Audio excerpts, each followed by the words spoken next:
இயேசு கிறிஸ்துவின் இனிய நாமத்தினாலே கிராம மிஸ்டர் இயக்க குடும்பத்தின் சார்பாக இந்த கிராம நேரம் என்ற அந்த நிகழ்ச்சிக்கு உங்களை அன்போடு கூட வரவேற்கிறேன். இன்றைக்கு உங்களோடு கூட பேசும்படி ஆண்டுடைய சமூகத்திலே நான் ஜெபித்த போது ஆண்டு ஒரு காரியத்தை உங்களுக்கு சொல்லிக் கொடுக்கும்படி சொன்னார். லேயாள்.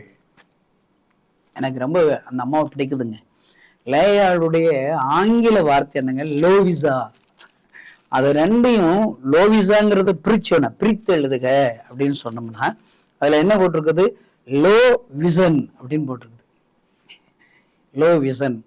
நான் இப்போ உங்களை பார்த்து கேட்குறேன், உங்களுக்கு எதுவும் கண்ணில் குறைபாடு இருக்குதா? கண் குறைபாடுனா என்ன? சிலருக்கு கிட்ட பார்வை சரியா தெரியாது, சிலருக்கு தூர பார்வை இருக்கும். இல்லையா? அவங்களுக்கு எல்லா விஷயத்திலையும் தூரத்துல இருக்கிற ஒரு பொருள் ஒரு உருவம் யாருக்கு தெரியாது, சிலருக்கு கிட்டத்துல இருக்க தெரியாது. பலவிதமான வியாதிகள் இருக்கு. ஆவிக்குரிய வாழ்க்கையில நம்ம எல்லாரும் லோ விசன் உள்ள லோவிசா போல, லேயாள் போல தாங்க இருக்கிறோம். அல்லேலூயா. அருமையான தேவன். இன்னைக்கு இந்தியாவில் எழுப்புதுல எல்லாருக்கும் லோ விசன் இருந்தா எப்படிங்க செய்யறது? தூர தரிசனம் இருக்கணுங்க. ஊழியத்தை குறித்து, குடும்பத்தை குறித்து, பிள்ளைகளை குறித்து தூர தரிசனம் இருக்கணும். அல்லேலூயா. பாருங்க, நான் ஆண்டவரேங்க ஒரு மனுஷரை இன்னைக்கு மட்டும் இவனை பார்க்கணும், இன்னைக்கு போசிக்கணும் அப்படின்னு மட்டும் ஆண்டவர் செய்யறது கிடையாது. அவனை குறித்து பெரிய தரிசனம் வைக்கிறார், லாங் தரிசனம் வைக்கிறார். யோசேப்புக்கு அவன் மூலியமா நடக்கிற தேவத்திட்ட எப்போ ஆண்டவர் சொல்றாரு? அவன் சிறு பையனா இருக்கும் போதே அவனை என்ன செய்யறார்? முன்குறிச்சு அவனை வளர்ந்த பிறகு இவன் மூலியமா எத்தனை லட்சக்கணக்கான எகிப்து ஜனங்களுக்கு ஆசீர்வாதமா ஒரு அதிகாரியை வைக்கப்பாரு என்று சொல்லி தூர தரிசனத்தோடு தான் ஆண்டவர் உங்களுடைய எங்களுடைய இருக்கிறார். அல்லேலூயா. இப்ப உங்களுக்கு லோ விசன், உங்க கூட இருக்கிற ஆண்டவருக்கு பிக் விசன், பெரிய இலக்கு வச்சிருக்கிறார். இன்னைக்கு ஆண்டவர் உங்கள்கிட்ட என்ன தெரியுமா எதிர்பார்க்கிறாரு? முதல்ல இந்த குறைஞ்சு மதிப்பிடுறத குறைஞ்சு சின்ன தரிசனத்தை விடுங்க, பெரிய தரிசனமா இருக்கணுங்க. அல்லேலூயா. இப்ப உங்களுக்கு இந்த செய்தியோடைய சாரம்சம் மீனிங் புரியணும்னா, எனக்கு அடிக்கடி பிடிச்ச தாவீது கோலியாத்து தான் ஞாபகம் வருது. எனக்கு என் பிரசங்கத்துல பல பிரசங்கத்துல அந்த தாவீதையும் கோலியாத்தையும் இழுக்காம இருக்க மாட்டேன். ஏன்னா அவர் ரொம்ப முக்கியங்க. எனக்கு தாவீது ரொம்ப பிடிக்குது. தாவீது சொன்ன ஒரு வார்த்தை தான் இன்னைக்கு இவ்வளவு பெரிய தலைவனா என்னை மாத்திருக்குது. என்ன வார்த்தை? கர்த்தரையின் வலது பாரசத்தில் வைத்திருக்கிறபடியால் நான் அசைக்கப்படுவதில்லை. தாவீது என்ன நம்புறான்? என் வலது பக்கத்துல கர்த்தர் இருக்கிறத நம்பிட்டாங்க. இந்த செய்தியை கேட்கிற நீங்களும் நம்புங்க. உங்க அப்பா உங்க கூட இருக்கிறார், உங்க வலது பக்கத்துல இருக்க நம்புங்க. பாருங்க, அதனால சிங்கம் வந்து பயப்பட மாட்டான், கரடி வந்து பயப்பட மாட்டான். அங்க இருக்கிற யுத்த களத்துல இருக்கிற சவுளோடு இருக்கிற யுத்த வீரர்களும் கோலியாத்தை பார்த்து பார்த்து பயப்படுறாங்க. அவங்களுக்கு தெரியல பாருங்க, குறைஞ்சு மதிப்பிடுறான். இவங்களுக்கு முன்னாடி இருக்கிற கோலியாத்து தான் தெரியுது. ஆனா தாவீது பயப்பட மாட்டான், ஏன்னா வலது பக்கத்துல கர்த்தர் இருக்காருல்ல. என்ன? அதனாலதான் என்னுடைய வாழ்க்கையில நான் என்ன தெரியுமா ஜெபிக்க கற்றுக்கொண்டேன்? எனக்கு பிரச்சனைகள் நெருக்கங்கள் வரும்போதெல்லாம் வலது புறம் அப்படி பாக்குறது. ஏசப்பா எங்கூட இருக்கீங்களா? எவ்வளவுதாங்க கிறிஸ்தவ வாழ்க்கை. சும்மா அப்படி வலது புறம் திரும்புங்க. பிரச்சனை பற்றி சும்மா அழுமுஞ்சியா இருக்காதீங்க. நான் செத்து போயிருவேன்னு நினைக்காதீங்க. உங்க பக்கத்துல ஆண்டவர் இருக்கிறார் பாருங்க. ஏசப்பா எங்கூட இருக்கீங்கள? சொல்லுங்க. சின்ன பிள்ளை போல மாறுங்க. நமக்குங்க ஏசப்பாவுடைய பார்வையில நம்ம எல்லாரும் சின்ன பிள்ளைகள் தாங்க. அவருக்கு பிள்ளைகள் தானே. நம்ம எல்லாரும் அவரை எப்படி கூப்பிடுறீங்க? பிரதர் எனக்கு 70 வயசாயிருச்சு, நான் அவரை அப்பான்னு கூப்பிட மாட்டேன். உங்களுக்கும் அப்பா தான், எனக்கு அப்பா தான். அப்பா பிதாவே அப்படிதானுங்க கூப்பிடுறோம். அல்லேலூயா. நம்ம எல்லாம் சின்ன பிள்ளைகளா மாறணுங்க. ஒரு கிறிஸ்தவன் சிறு பிள்ளை போல விசுவாசத்தா போதுங்க. அவன் பெரிய காரியங்களை அவனுக்கு உண்டு ஆண்டவர் செய்வாருங்க. ஜெபிச்சாலே சின்ன பிள்ளை போல இருக்கணும், சின்ன பிள்ளை போல ஜெபிக்கணும். என் மக ஒருத்தி, கடைசி 3வது மக சைனி தரசா, ஒரு முறை என்னுடைய கார் ஆக்சிடென்ட்ல கார் உடைஞ்சிருச்சு, சர்வீஸ் போட்டிருந்தோம். எனக்கு 3 பெண் பிள்ளைகளை ஒவ்வொரு முறையும் 2 வீலர்லையா போய் விட்டுட்டு வரேன். ஒரு ட்ரிப்பு மூத்தல விட்டுட்டு, 2வது ட்ரிப் விட்டுட்டு, 3வது இவ்வளவு விட போனா நம்ம கார் எப்போ வரும்னு கேட்டேன். நம்ம கார் உடஞ்சிருச்சு, சர்வீஸ் போட்டிருக்குது, வரும், கொஞ்சம் டைம் ஆகும் அப்படி சொன்னேன். சொல்ற டாடி அந்த உடஞ்ச காரை எனக்கு வேண்டாம், எனக்கு பிடிக்கல, அது வேண்டாம், கொடுத்துருங்க, நம்ம புது கார் வாங்கிடுவோன்ட்டேன். நான் சொன்னேன் புது கார் வாங்கினா பணம் தேவை இருக்குது சைனே சொன்னேன். கொஞ்ச நேரம் அமைதியாக வந்து அவள் யோசித்து சொன்னா, அப்போனா டாடி என் ட்ரெஸ் வச்சிருக்கிற செல்ஃபில் உண்டியில் வச்சிருக்கிறேன், அதில் கொஞ்சம் காயின்ஸ் இருக்குது, அதை வச்சு கார் வாங்கிருங்கிற. வச்சுக்கோங்க, நான் உங்களுக்கு என்ன என் காசு தர்றேன்ட்டேன். நான் சிரிச்சேன், ஏய் உன் உண்டியில வச்சு சின்ன நட்டு கூட வாங்க முடியாது பிள்ளை, ஒரு பார்ட்ஸ் கூட வாங்க முடியாது பிள்ளைன்னு சொன்னேன். அவள் கொஞ்சம் சோர்ந்து போய் கொஞ்சம் அமைதியாக வந்தா. என்ன அடுத்து ஸ்கூலில் போய் இறக்கி விட்டேன். பாய் சொல்லிட்டு போனவ மறுபடியும் டாடி இங்கே வாங்க அப்படின்னு சொல்லி கூப்பிட்டேன். என்ன பிள்ளை? டாடி அதான் அந்த ஏடிஎம் இருக்குல்ல, அதை உள்ள விட்டாலே ரூபாயா வருதுல டாடி, நீ எவ்வளோ பணம் வேணுமோ அதை உள்ள விட்டு எடுக்க வேண்டியதானேங்கிற. அவன் நம்பிக்கையை பாருங்க, எங்க அப்பாவால கார் வாங்க முடியும் நம்புற. நான் சிரிச்சுட்டு வந்துட்டேன். ஒரு நாள் என்னுடைய தேவைகளுக்காக ஆண்டவருடைய சமூகத்துல கண்ணீரோடு அழுது கொண்டிருந்த போது ஆண்டவர் எனக்கு சொன்னார், ஓ மக ஓ மேல வச்சிருக்கிற நம்பிக்கையே நீ என் மேல வைக்க வேண்டியதாண்டா, நான் தான் உனக்கு தகப்பனா இருக்கிறேன், உன் தேவைகளை சந்திக்க மாட்டேனா? அல்லேலூயா. நான் விசுவாசத்துல ஆண்டவர் கைகளில் அர்ப்பணிச்சு விட்டேன். இப்ப எங்க ஊழியத்துல பாத்தீங்கன்னா, ஒரு மிஷனரி இயக்கனாலே வீட்டுல போய் ஃபண்டு கலெக்ட் பண்ணும். இதுல நிறைய மிஷனரி இயக்கங்கள்ல ஃபண்டு கலெக்ட் பண்ணணும், பகுதி நேரமா நிறைய பேர் இருப்பாங்க. ஆனா எங்களுக்கு அப்படியெல்லாம் நிறைய எங்களுக்கு உதவி செய்யற பகுதி நேர ஊழியர்கள், ஒரு நாளைக்கு 1 மணி நேரம் ஊழியம் செய்கிற நண்பர்கள் இருக்கணும். அது தேவைன்னு சொல்லி ஜெபிக்கிறோம். வருகிற நாட்கள்ல ஆண்டவர் அப்படிப்பட்ட நபர்களை ஒவ்வொரு பட்டணத்துக்கு ஒவ்வொரு தாலுக்காக்குள்ளையும் ஆண்டவர் எழுப்பும்படி நீங்களும் ஜெபிங்க, நானும் ஜெபிக்கிறேன். ஆண்டவர் பேசினாருன்னா நீங்க கூட எங்க பகுதிகளில் நான் உங்களுக்காக ஏதாவது உதவி செய்யறேன். என்ன செய்யணும்? எங்க ஊழியத்துக்காக ஒரு ஜெபக்குள்ள ஆரம்பிங்க. எங்க ஊழியத்திற்காக யாராவது காணிக்க கொடுக்குறவங்க இருந்தாங்கன்னா அவங்கள கலெக்ட் பண்ணி எங்களுக்கு அனுப்பி வச்சதுனாலே நாங்க மிஷனரிகளை அனுப்பி வச்சிடலாம். 7000 மிஷனரிகளை அனுப்பி வைப்பதற்கு துரிதப்படலாம். அல்லேலூயா. ஆனா எங்களுக்கு அப்படி பகுதி நேர ஊழியர்கள் இல்லாதனால முழு நேர ஊழியர்களே போய் காணிக்க கலெக்ட் பண்ண வேண்டி இருக்குது.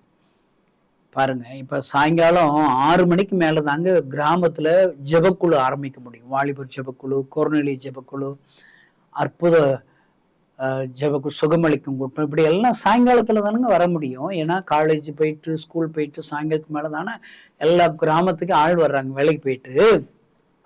ஆனா சாயங்காலத்துக்கு மேல எங்க ஊழியர்கள் எல்லாம் காணிக்க கலெக்ட் பண்ண வந்துருவான். முழு நேர ஊழியர் ஏழை அங்க பிரேயர்சல் தொடங்குடா. என்ன அவங்க 1000 ரூபாய் மாசம் தருவாங்கண்ணே.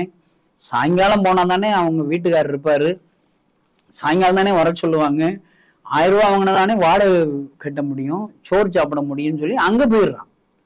ஒரு வீட்டுக்கு போனா நீங்க ஒரு வாழைப்பழம் தருவீங்க, சேவு மிக்சர் தருவீங்க, ஒரு காஃபி போட்டு தருவீங்க. அடுத்து உங்களுக்கு கொடுத்து நாங்க விசாரிக்கணும், நாங்க செய்யற ஊழியத்தை கொடுத்து நீங்க விசாரிச்சீங்கன்னா என்ன ஊழியம் நடக்குது நல்ல மூச்சு விடாம ஒரு 1/2 hour எங்க ஊழியத்தை கொடுத்து சொல்லணும்.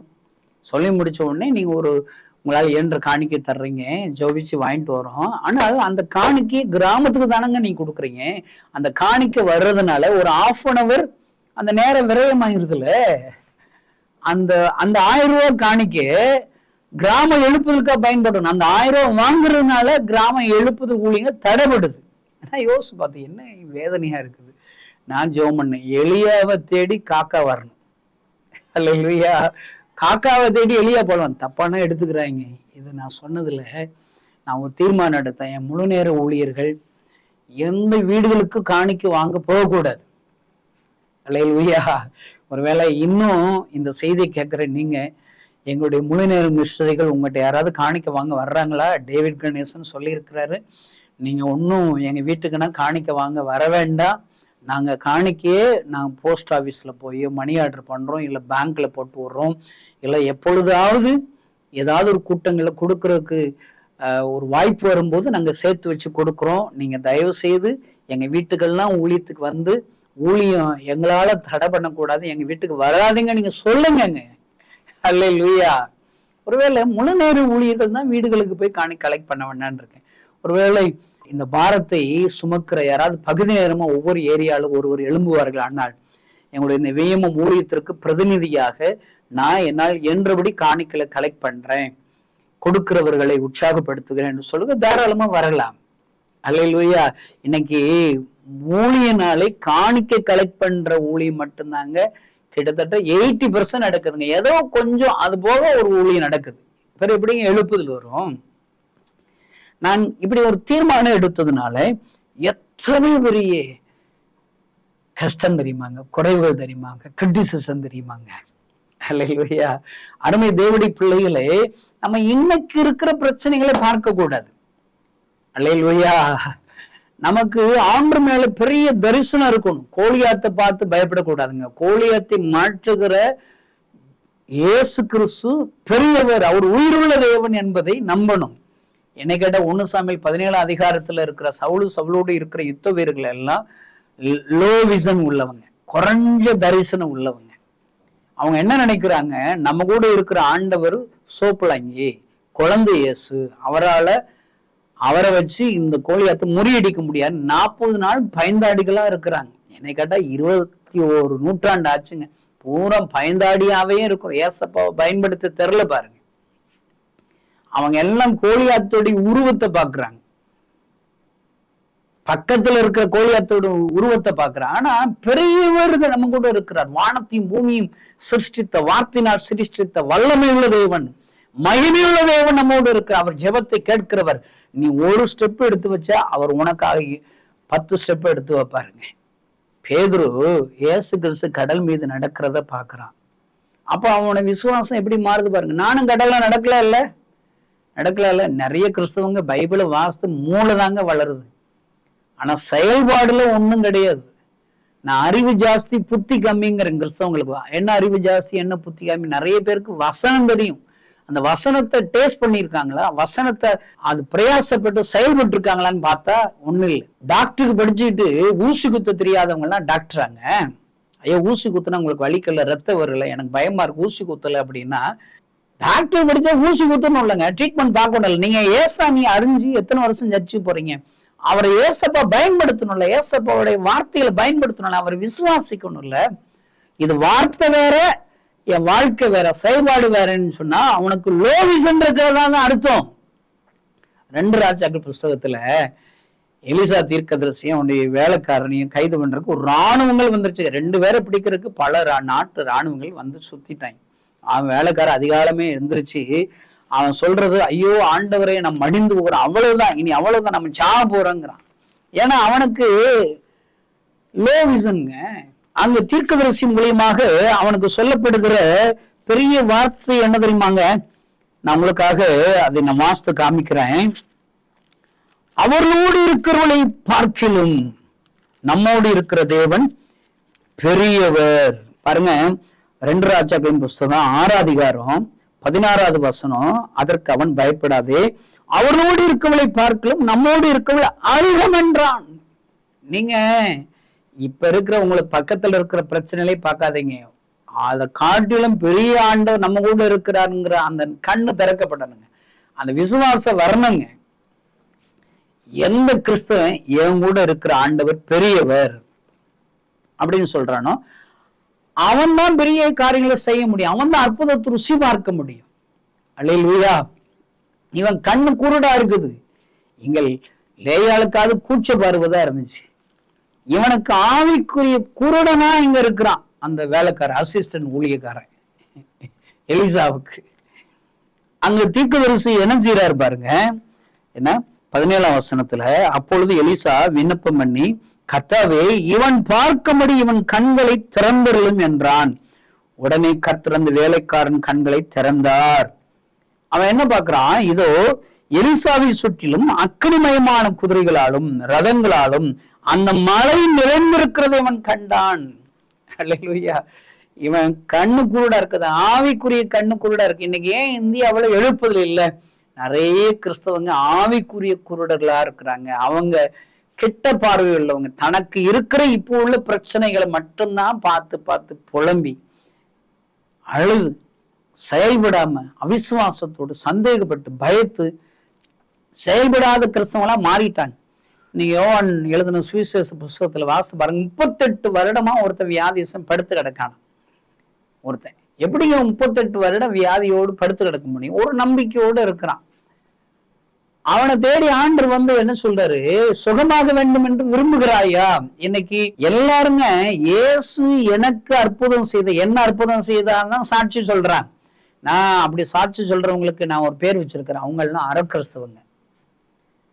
எனக்கு குழந்தை பாக்கியத்துக்காக ஜெபித்தேன், குழந்தை கொடுத்தாரு. கடன் பிரச்சனைக்காக ஜெபிச்சேன், கடன் பிரச்சனை அடைச்சாரு. வீடு இல்லைன்னு ஜெபம் பண்ணேன், வீடு கொடுத்தேன். நல்லதுங்க, அதெல்லாம் ஜெபத்தை கேட்கிற தேவன். இன்னும் உங்களுக்கு அற்புதம் செய்வார். இன்னும் உங்களுக்கு இன்னும் ஜெப குறிப்புகள் ஜெபிக்கணும், எங்கிட்ட நீங்க தொடர்பு கொள்ளுங்க.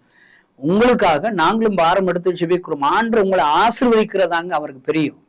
உங்களை ஆசீர்வதிப்பார். ஆனா அதை மட்டும் சொல்லிக்கிட்டே இருக்க கூடாதுங்க. இயேசு எனக்கு என்ன அற்புதம் செய்தான்னு சொல்லிக்கிட்டு இருக்கிறவங்க எல்லாம் அரக்கிறிஸ்தவங்க. என்ன செய்யணும்? என்னை கொண்டு இயேசு என்ன அற்புதம் செய்தார். நான் ஜெபித்தேன், ஒரு கிராமத்தில் இருக்கிற பிசாசின் பிடியில் உள்ளவரை விடுதலை ஆக்கினார். நான் ஜெபித்தேன், ஒரு வியாதி உள்ளவர்களுக்காக நான் ஜெபித்த போது வியாதி சுகமாகினது. லீதியாளுக்கு உள்ளம் திறந்தது போல நான் பிரசங்கித்தேன், அவங்க லீதியாள் உள்ளத்தை திறந்தார், ரட்சிக்கப்பட்டார்கள். என்னை கொண்டு ஆண்டவர் என்ன செய்தார் என்று சொல்லுகிற சாட்சிகள் வேணும் ஐயா. அன்பு கிறிஸ்தவ நண்பர்களே, சும்மா எனக்கு அற்புதம் செஞ்சான்னு சொல்லிட்டு போயிடாதீங்க. என்னை கொண்டு என்ன செஞ்சார், அதுதான் முழு கிறிஸ்தவம். முழு கிறிஸ்தவம். இன்றைக்கு ஏன் எழுப்புதல பூரா அரக்கிறிஸ்தவங்களா இருக்காங்க. இன்னும் இந்த வசனத்தின்படி பார்த்தா குருடர்கள் ஐயா, குருடர்கள். அவங்களுக்கு எல்லாம் நம்ம ஜெபிக்க வேண்டி இருக்குது. இவன் பார்க்கும்படி குருடான கண்கள் திறக்கப்படும்படி, ஆவிக்குரிய கண்கள் திறக்கப்படும்படி, கேயாசின் கண்கள் திறக்கப்பட்டது போல இன்றைக்கு இருக்கிற எல்லா கிறிஸ்தவருடைய கண்கள் திறக்கப்படும்படி ஜெபிக்கிறேன். அவங்க ஆண்டவருடைய வல்லமை அறியல, அவர் எப்படிப்பட்ட ஆண்டவர் நம்ம கூட இருக்கிறாருங்கிறத அறியலைங்க. நான் உங்க மத்தியில பேசுகிற என் பேர் கணேசன் தான். எனக்கு என்னங்க இயேசு பத்தி தெரியும். நான் விருதுநகர் பக்கத்துல ஒரு சின்ன கிராமத்துல இருக்கிறேன். எங்க ஊருக்கு வர்ற கிறிஸ்தவங்கள் எல்லாம் அருவாளத்துக்கு வெட்ட போயிருவேன். ஏன்னா என்னடா இவங்க மதம் மாத்த வந்திருக்கிறாங்க, தான் கடவுளை குறித்து எதுக்கடா ஊரா சொல்றாங்க, இப்படிதான் அனுப்பி. ஏன்னா எனக்கு லோ விஷன் தானுங்க, எனக்கு அவ்வளவுதான் சிந்தனை, அவ்வளவுதான் என்னுடைய பார்வை. ஆனா என்ன ஒரு நாள் மருத்துவர் பரிசோதித்து, உங்க இருதயத்துல வியாதி இருக்கு, நீங்க 6 மாசத்துல செத்து போயிருவேன்னு சொல்லி மரண தேதி முன்குறிச்சார். அழுவேன். கடவுள் தான் உங்களை காப்பாற்ற முடியும்னு சொல்லிட்டாரு. கிறிஸ்தவங்களுக்கு ஒரு ஜாமி தான், எனக்குன்னா அப்படி இல்லைங்க. பலர் கடவுள்கள் இருக்கிறாங்க. எல்லா இடத்துக்கும் போவோம்னு சொல்லி ஏறி இறங்காத இடமே இல்லை, ஒரு பிரயோஜனம் இல்லை. நான் நடந்தாலே இழப்பு வந்துடும். சரி, சாகிறது சாக போறோம், கன்ஃபார்ம் ஆயிருச்சு. இந்த கிறிஸ்தவங்க சாமியை கும்பிட்டு சாக வேண்டியது. அவங்க வாட்டு வெக்கப்படாம தெருவில் நின்று பிரசங்கம் பண்ணாங்க, நம்ம அருவாளத்துக்கு விரட்டினமே, கேலி பண்ணமே, கிண்டல் பண்ணமே. அந்த சாமியை கும்பிட்டு பார்ப்போம், காசா பணமாங்க, வாயா வலிக்க போகுது, சும்மா கேட்டு பார்ப்போம்னு சொல்லி சர்ச்சுக்கு போனேன். அவங்க பண்ற பிரசங்கம் புரியல, அவங்க பண்ற பாடுற பாட்டு புரியல. ஜெபம் பண்ணும் போது சும்மா ஒரு நிமிஷம் ஜெபம் பண்றது, ஏசப்பா எனக்கு உயிர் வாழ ஆசைப்படுறேன்னு சொல்லி ஜெபம் பண்ணுங்க. என்ன ஆச்சரியம், ஒரு தொடுதல், ஒரு வல்லமை நீ தொடுகிறது. ஒரு நிமிஷம் தாங்க ஜெபிச்சிருப்பேன். அந்த ஒரு நிமிஷம் ஜெபத்துல ஆண்டவர் ஒரு வல்லமை உணர முடிந்தது, அவருடைய கரம் என்னை தொடுகிறதை உணர முடிந்தது.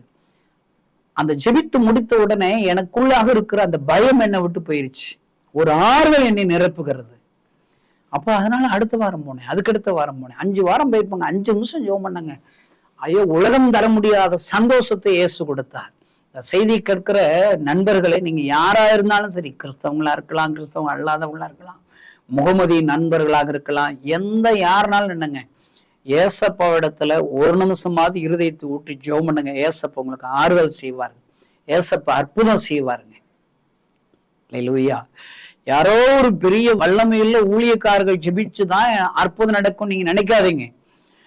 எந்த இடத்துல இருந்து ஜெபிச்சாலும், யார் ஜெபித்தாலும் அந்த ஜெபத்தை கேட்டு அற்புதம் செய்வார். அல்லேலூயா. ஏதோ ஒரு பெரிய மாற்றம், எல்லாம் என் வாழ்க்கை மாறினது, என் பாவ வாழ்க்கை மாறினது. சந்தோஷம், சமாதானம் என்னால உணர முடிகிறது. நல்ல ஞாபகம் வச்சுக்கோங்க, ஏசப்பா நல்லவர் என்பதை ருசிச்சு பார்க்கணும். ஏசப்படத்தில் ஜெபம் பண்ணீங்கன்னா உங்களை அறியாத ஒரு சந்தோஷம் உங்களை நிரப்புகிறது உங்களால் உணர முடியும். அதுதான் கிறிஸ்துவ வாழ்க்கை. மறுபடியும் என்னை டாக்டர் இடத்துல செக் பண்ணா வியாதி இருந்ததுக்கான அறிகுறி கூட இல்லைன்ட்டாருங்க. அல்லேலூயா. சும்மா இருக்க முடியுமா? அன்னையில இருந்து ஏசப்பா ஊழியத்தை நான் செய்யறேங்க. என் ஆண்டவர் வியாதியை சுகமாக்குறார் என்ற நம்பிக்கை, விசுவாசம். இன்னைக்கு எல்லா இடத்துலயும் நான் போய் சவால் விட்டு சொல்றேன், எனக்கு ஏசப்பா சுகம் கொடுத்தார்ல, உனக்கும் சுகம் கொடுப்பார், உனக்கு அற்புதம் செய்வார். எல்லாம் சொல்லுகிற அருமையான தேவனுடைய பிள்ளைகளே, உங்களுக்கு லோ விஷன் தாங்க, நீங்க கவலைப்பட்டு அழுதுகிட்டே இருக்க வேண்டியதான். ஆண்டு பாருங்க, பெரிய தரிசனத்தோடு தான் உங்கள் அருகில் இருக்கிறார். அல்லேலூயா. அண்ணாள் குழந்தைக்காக ஒருவேளை அழுறாளா? சக்களத்துகள் மனமுடி உண்டாக பேசுகிறார்களா? பாருங்க, ஆண்டவர் அவளுக்கு சில அற்புதங்களை தாமதப்படுத்துகிறார். குழந்தை பிறந்த தாமதப்படுத்துகிறார். எதற்காக? தரமானதை தரும்படி. அவள் ஒரு நாள் இருதயத்தை ஊட்டி ஜெபிக்க வேண்டும் என்று காத்திருக்கிறார். அல்லது இன்னைக்கு பிரச்சனையை வச்சு அவ சாப்பிடாம இருக்கிறா, அழுகிறா, சஞ்சலப்படுறா. இதான் வாழ்க்கை. இருதயத்தை ஊட்டி அவள் ஜெபிக்கும் போது, பொருதனையோடு ஜெபிக்கும் போது சாமுவேலை ஆண்டவர் தருகிறார். அந்த சாமுவேல் மூலம் பெரிய திட்டம் வைத்திருக்கிறார். ஒருவேளை உனக்கு வருகிற அற்புதம் தாமதித்து கொண்டு இருக்கிறதா? நான் உங்களுக்கு சொல்றேன், பெரிய திட்டத்தை உங்க மேல வச்சிருக்கிறதுனால என்னைக்கு தாமதப்படுத்துகிறார். அதான் உன்னுடைய கண்கள், தரிசன கண்கள் விசாலப்படும்படி நான் ஜெபிக்கிறேன். தூர பார்வை வேணும். ஆண்டவர் இன்றைக்கு உங்களை நம்பி ஒரு